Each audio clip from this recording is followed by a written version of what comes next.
digital somewhere. They're all lost in the talk groups.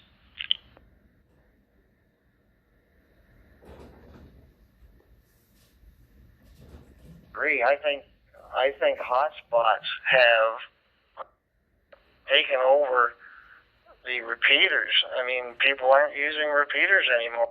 Hotspots, and they're on Brandmeister, or they're on TGIF, or on D-Star spots, so the repeaters sit there idle.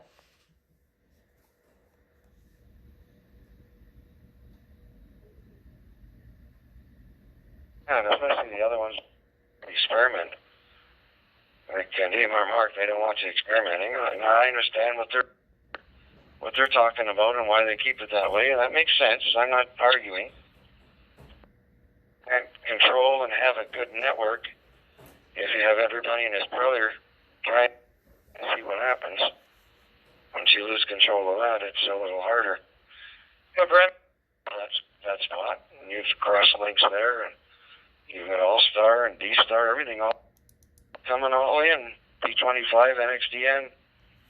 You can all meet nowadays, and that's a good thing. But it's still, there's thousands of talk groups and reflectors out there, and not for amateur radio operators. I think we're getting less still.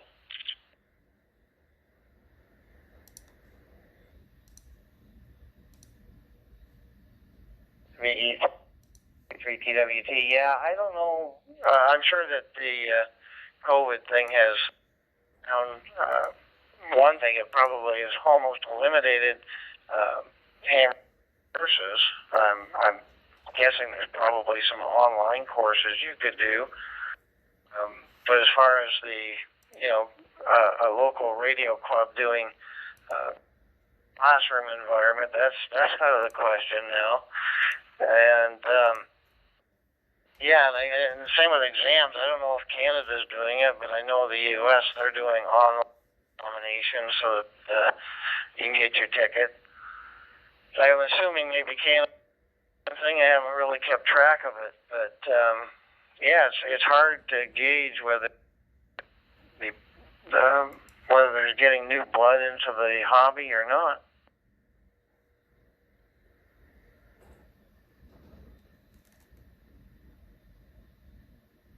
By and large, the younger crowd aren't as interested. I know as a high school, I had an amateur radio club, and radios there in the classroom, but they seldom got.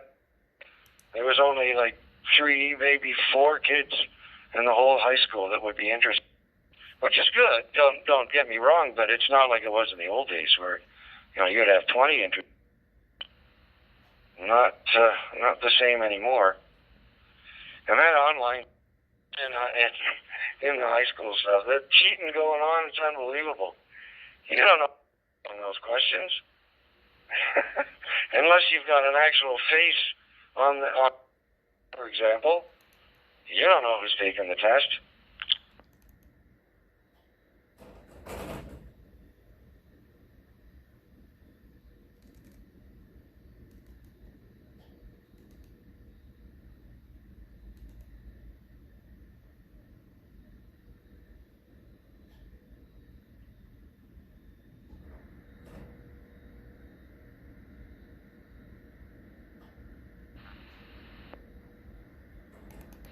I remember at university, you had to have your student card with, and if you didn't have that, you couldn't write the exam, plain and simple.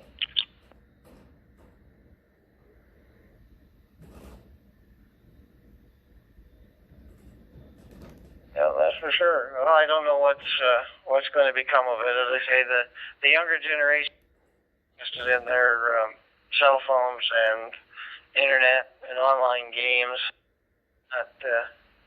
A few of them, I think, those that are looking to get into electronics engineering or something, they would probably have an interest in communication, but that's the exception to the rule.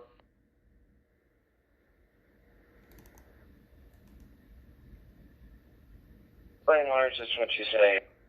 It's telecommunications, but that to them is gaming and telephones. It's over-the-air stuff. So they're in crowd, there's no question about it. Even at Scouts at one.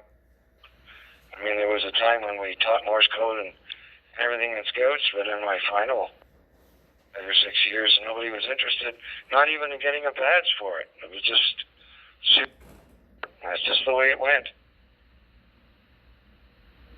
So it's unfortunate. We should keep it going. I guess we all need to do it, or we're going to wind up losing our frequencies.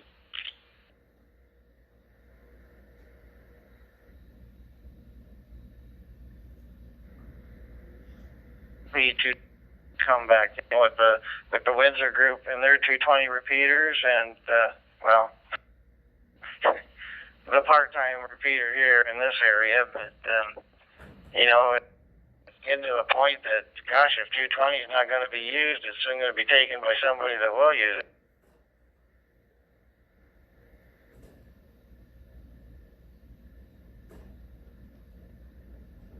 Now, we don't have the same demand here they have in the States, but there's a lot of commercial money to be made in the U.S. from selling the frequencies, so it could happen. And of course, the worst of it all is we're just a rubber stamp from the U.S. Whatever they say, we don't even really have a whole lot to say about it, quite honestly. When the big elephant rolls,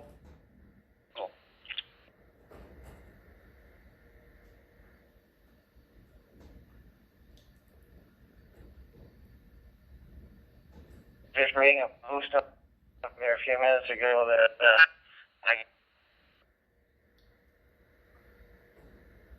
Morel, there's this talk about having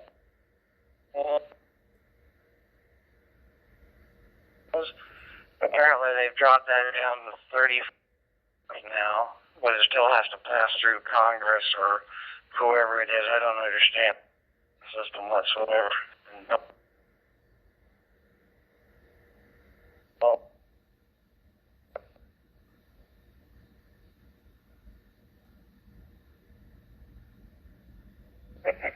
Well, I can't see the Republicans passing up. That doesn't make any sense. Oh, Trump will veto out.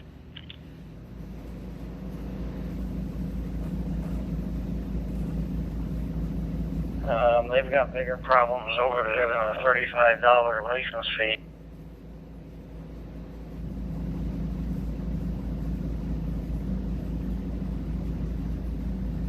I was surprised at the day when they let you go anywhere. Which, of course, I mean, I realized that it would be a crazy problem because you got retiring. Those baby boomers are retiring and moving to Florida, and you call to before call, and moving from New York to Arizona, you have to change the 2 call. They just finally gave up and said, "No, you take the one you got with you."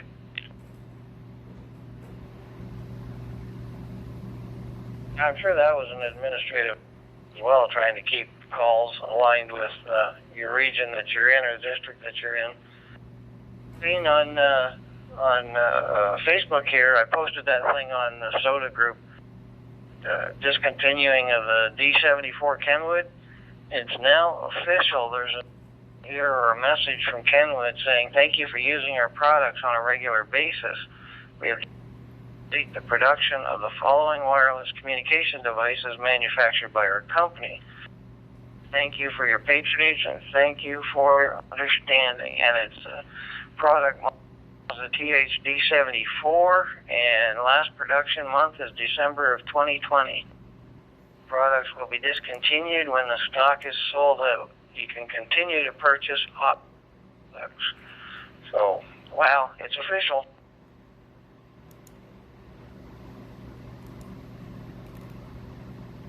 It make me wonder if I'd be able to get parts to fix it.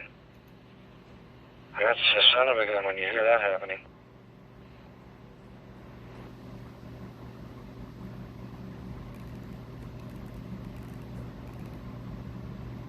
And we all know that Kenwood is slow to come out.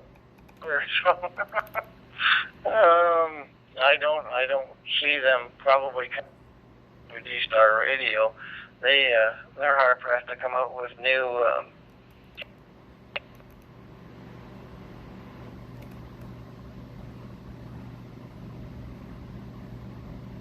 On that, aren't they?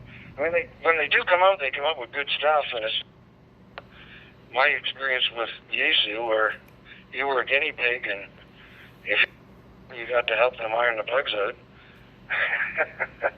ICOM hasn't been as bad, though. I must say, Kenwood always, when they came out with something, it was a solid, and they usually had backed it up with service and parts forever. And I know ICOM, for the most part, is that way. I've only ever had one trouble.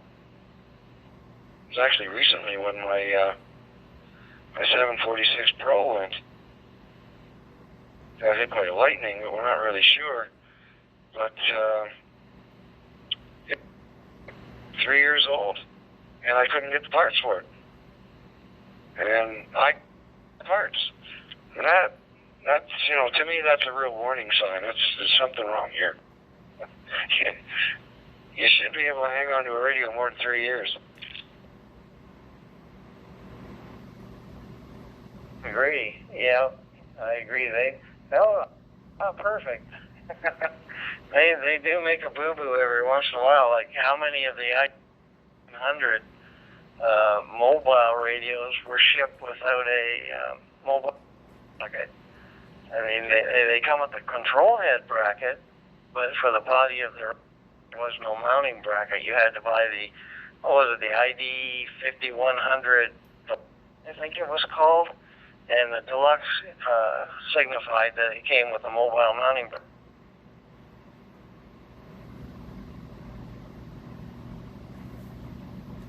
That's all I had ever bought, but I didn't realize there was a difference. But yeah, they all guilty of nickel and diming you on the extras, like the mount, speaker mics, and the cases, and the batteries. Outrageous prices for batteries.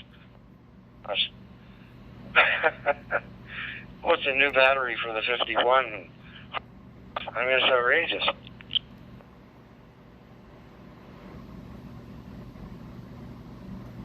Yeah, that's right. All the manufactured batteries are crazy price. If you can't get a Chinese battery, I like buying my batteries from battery. Used to always hit their booth at Dayton. I guess I bought a battery for my Kenwood D74 when I had it. I bought it from batteries. It was not only cheaper, but it was higher milliamps too, so it lasted a bit long.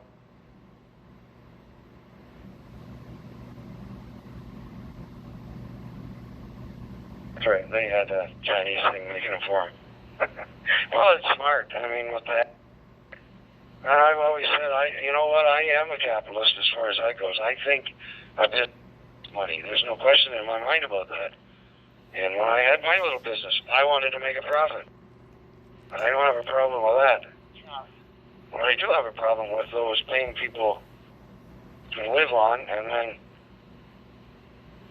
lobbying government to make sure they have no welfare or green stamps or food allowance or anything else, or medical, and then make, $15 billion a year as owner of the company. The other way, there's got to be some happy medium in there.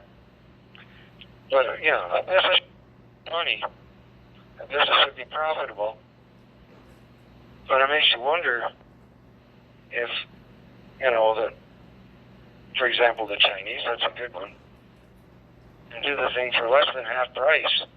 It just makes you wonder, because you know darn well it manufactured in China, because that's how they stole all the patents.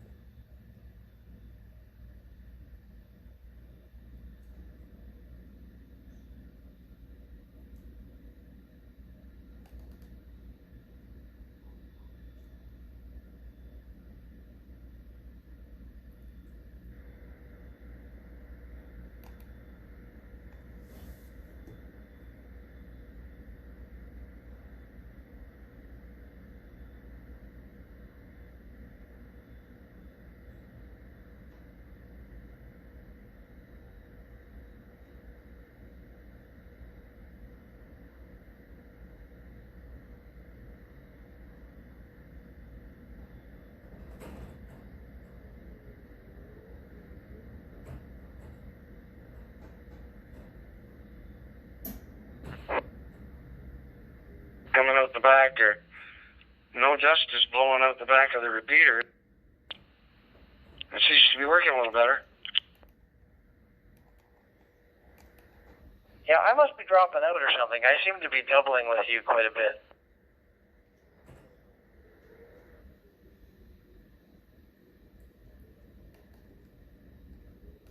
It doesn't let us in, I think. It's one of those things. Oh my gosh.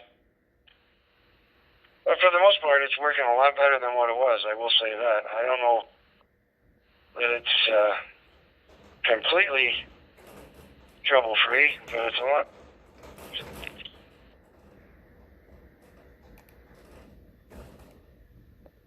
Hey, were I unkeyed and you were talking, and I don't know, maybe that's because I switched that repeater thing.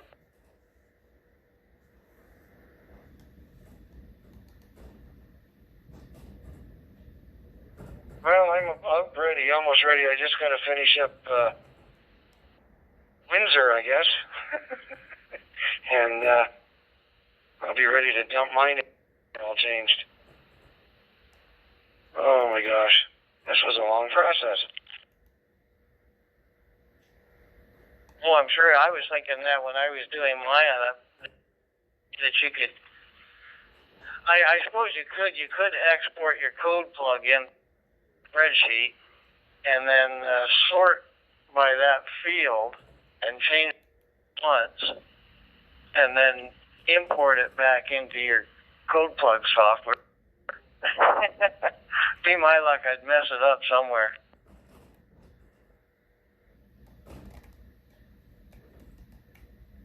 Can be sure it's not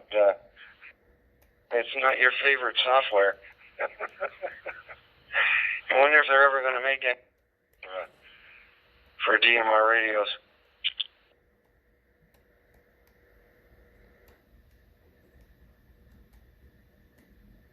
But yeah, that would be nice. If RT Systems come out with software for DMR radios, that would be great. You can copy and paste. So you copy a field once and you just hit paste, paste, paste, paste. There you go. But yeah, as of yet, they haven't made their software, their existing software, available for Macs. Something that is relatively new. I don't know when they started doing it, but I've gone into their website and they said, you want the Mac version or the PC version? That's a step in the right direction. They just need to support more radios.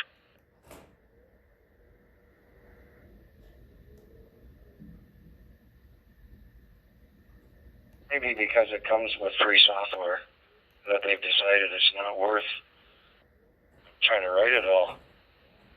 That's the only reason I can think of. Because the DMR radio has free software now.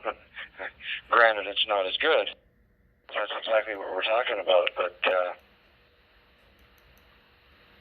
maybe they put feelers out and figured out that they're just not going to get enough business to warrant it.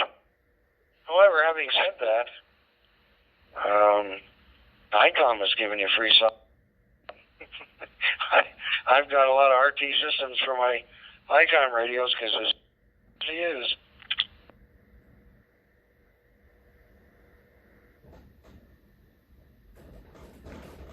Yeah, it's funny. ICOM gives you some software free and pay for. I can't remember which radio I had, but they wanted me software. It didn't come included with the radio.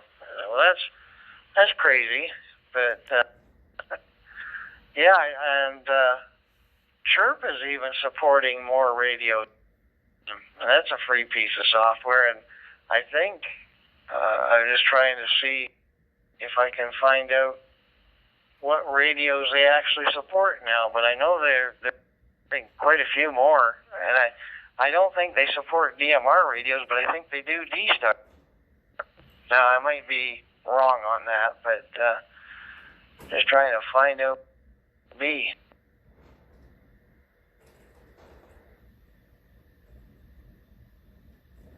Well, I have to admit, I haven't checked that out.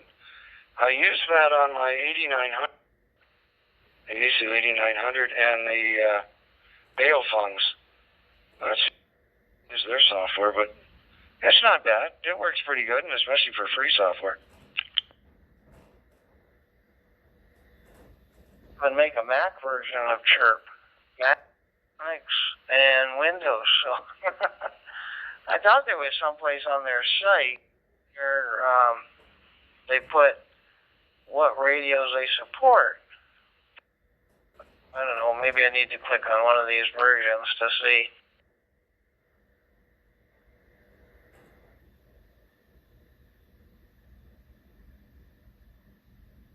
I do remember seeing that somewhere a couple of times looking up to see if it could be used on some of my radios. It's decent software. I mean, it's not fantastic or anything, but you can see how much better for years. And like I say, I do use it for, well, I don't do much on the Baofungs. My 8900 gets a lot of use, and I do use it for that, and it works quite well. I have no problems with it. It would have been nice to be able to copy and paste from something else, but oh well. Once it's in, it's in.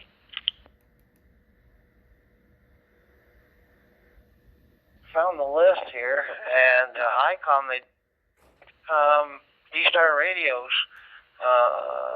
Let's see. 91, 92 AD, a whole bunch of analog radios.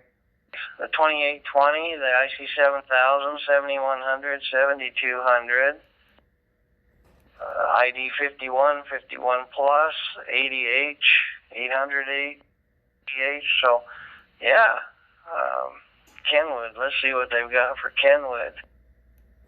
D7, D7G. Don't think they have the D in there. D710, they've got that in there. That TS480, it's listed. The TS2000. Yeah, there's a lot of radios that they're supporting now.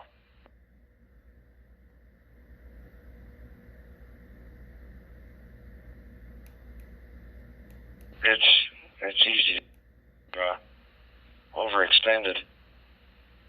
And you can only work on so much. So I understand. Like I say, what I have used of it, it works okay. It's about as good as any other free software I've used, which includes most of the ICOM stuff. Nobody beats RT systems. There's absolutely no mistaking the difference.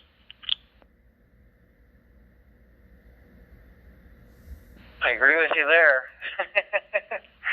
RT system software is the best thing since when it comes to programming radios. It's just about every radio requires a different programming cable. Some use the same cable. Like I've got the one cable here that I identified. It will work with the ID 51 and the 5100, so you only need the one cable. And I think the one for the 7100, it is the 7000 maybe. I can't remember, but most of their software, each radio requires a different cable.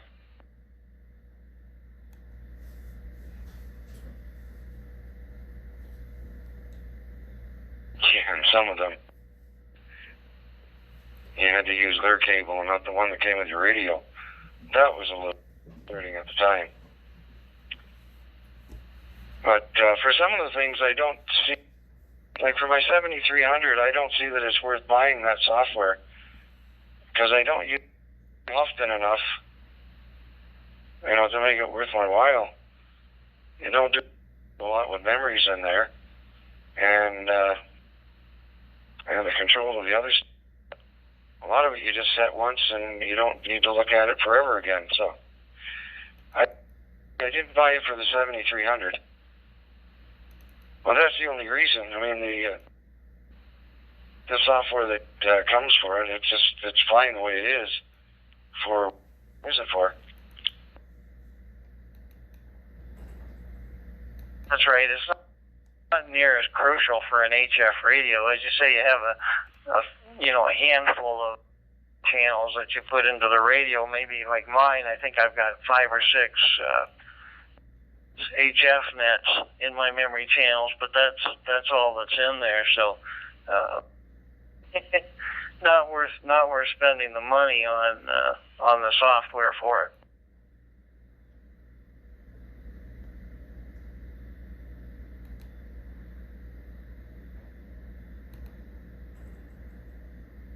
I take on it anyways. It just worth it. That's not it's not a fortune. Man, what do they want for it? 25 US. That's not a lot if you don't need the cord to go along with it. However, I decided on that one I didn't need it. Everything else that I've used it for, it's been a boon. It's been a good thing. Definitely, yeah. And the nice thing about it is, if you've got, the 5100 and say, for instance, the ID 51, copy and paste from one radio's code plug into another radio's code plug. It's a time saver in itself.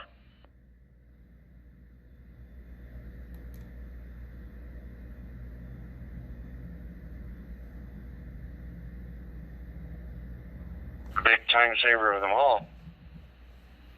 Well, I'm just checking my out there with their flashing lights and the place blocked off, and then the end of my driveway, so I don't drive out. And they bright lights shining all over the ground. They are definitely looking for something. You'll have to listen to the 11 o'clock news there. There might be something on the radio. I don't know. I don't listen to broadcast radio, but on the 11 o'clock news on the Chatham radio station.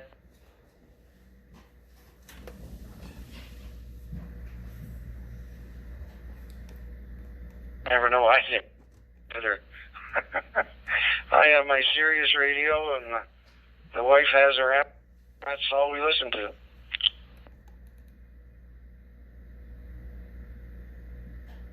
I'm the same way. Either that, or I'll turn on a music station on the IPTV while I'm tinkering around here. But getting back to software, I wish any feature of copy and paste.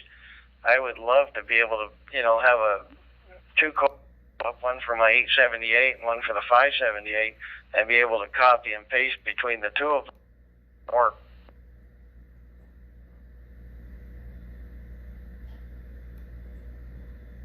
oh, that is annoying. Yeah, I agree. That would be a good thing.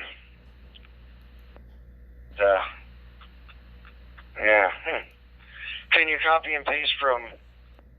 You only need to set up on radio and just dump it on the 3, don't you? So that's not a big. My goodness, yeah, it would have been nice to be able to do that back and forth between the 878 and the 5. That does make sense. Except some of the 578s have the 220. But still, most of it should be compatible. That's interesting to do that.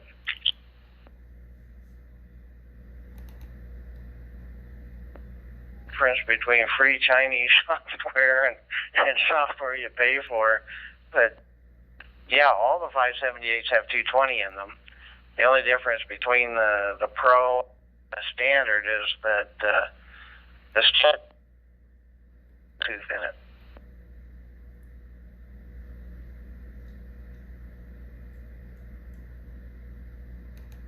Well, that's right, yeah. I haven't found to be all that great, but I can see where that microphone for thing would be a good idea. And as far as the GPS, I tried it for a month or two, and I didn't find it useful at all. So I don't even bother with it anymore.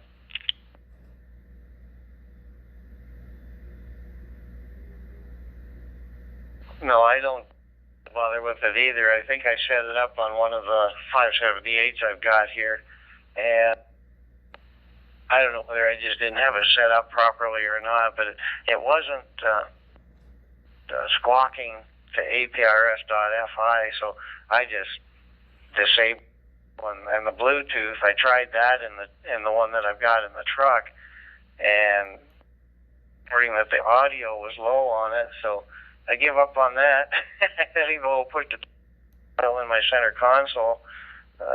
Don't even worry about that anymore.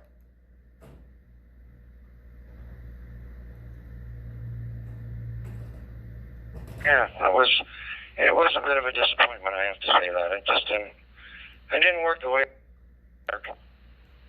The best one was the ASU one. I have to say, it seemed to work the best, and of course the ICOM works fairly well. I didn't find the Anytone to be of any great worth whatsoever. But to each his own. I don't know. I had some troubles at the beginning. I remember because I had changed servers over to Canada, and so then I had to change the numbers that it reported to. And then for a while I had it do an analog for a bit, and it worked, but I just didn't see the benefit. So I wound up just doing the whole thing and not even bother with the GPS on it at all.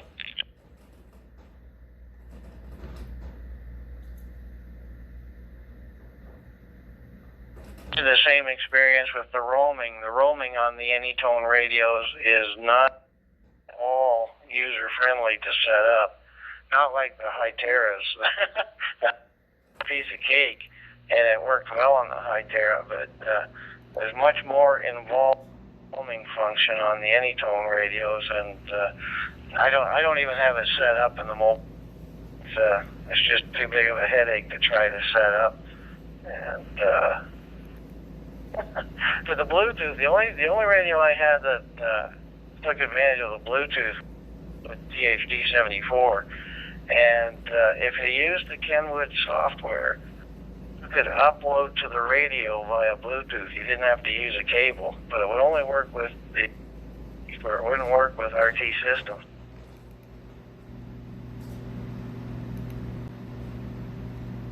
Well, one. Yeah, I wouldn't have known that, but that is something. Well, to each his own. I wouldn't bother getting one with GPS on it. I've just never seen any advantage to it whatsoever, like there was on the other radios. But that's all good.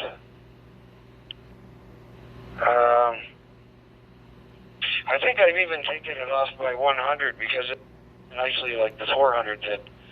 Because what you had to do is you had to sample and have dual watch going and everything, and it wasn't that great on it.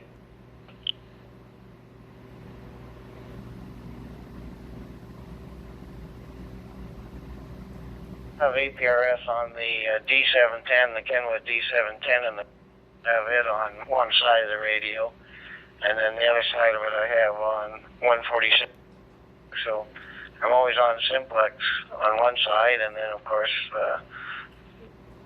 I squawk to APRS.FI on the other side of the radio. But that's the only one that I've got is using APRS.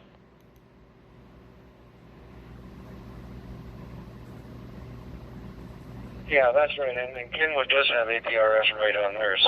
It actually works exceptionally well. I agree with that.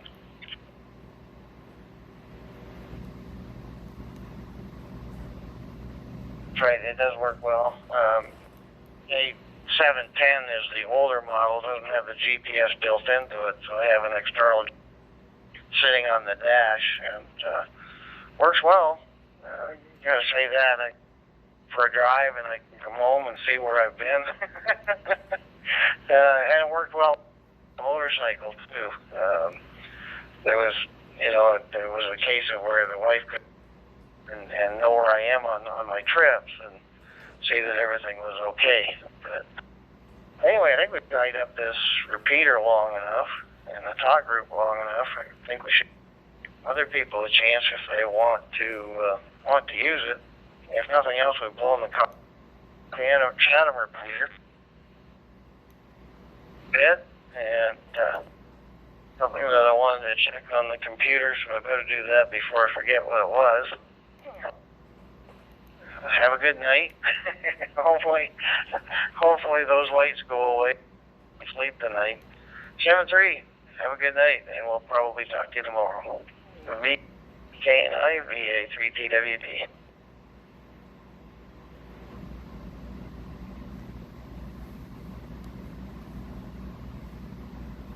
Yeah, I'm just about into the age 78 anyway. Oh my goodness. How to spend an evening talking to a buddy and doing a stupid code. That's what we always do. Yeah, I think it's better. I think it is working much better, so I think the spiders.